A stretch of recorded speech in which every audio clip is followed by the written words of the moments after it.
విశాఖలో నడక మీద పన్ను ఉపసంహరణ ఇది ప్రజా విజయం. తప్పుడు ప్రకటనలు మానండి. అన్ని చోట్ల నడక మీద పన్ను చెల్లించకండి అని బోర్డులు పెట్టండి. శివాజీ పార్కులో నడక మీద పన్ను కూడా రద్దు చేయాలి. డాక్టర్ బి గంగారావు సిపిఎం నేత.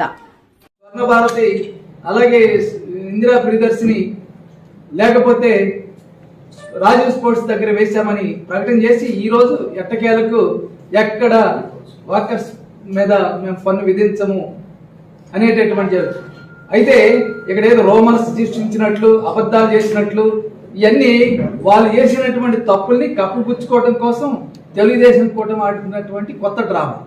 అందువల్ల ఎట్టకేలకు ఇది ప్రజా విజయం. అందువల్ల ఇప్పుడైనా కట్టుబడి ఉండండి. ఇంకా శివాజీ పార్కులో ఉదయం నడిస్తే 10 రూపాయలు కట్టాలి, సాయంత్రం నడిస్తే 10 రూపాయలు కట్టాలి. ఇప్పటికీ ఉంది. ఉదయం 2 నెలలకు ఒకసారి 150 రూపాయలు కట్టాలంటే ఉదయం నడిస్తే, సాయంత్రం కూడా నడిస్తే ఉదయం సాయంత్రం 2 నెలలకి 300 రూపాయలు వసూలు చేస్తున్నారు. ఇప్పటికీ ఉంది. మేము ఈరోజే తీసుకొచ్చాం వాళ్ళ దగ్గర స్లిప్పులు కూడా. ఇవన్నీ ఈ స్లిప్పులు ఇవ్వండి. వాళ్ళు శివాజీ పార్కులో పెట్టినటువంటి ఈ స్లిప్పులు ఎప్పుడో పెట్టామని చెప్తున్నారు. ఎప్పుడైనా ఎందుకు పెట్టాలి, ఎందుకు పెట్టాలని మేము అడుగుతూ ఉన్నాం. రద్దు చేయండి.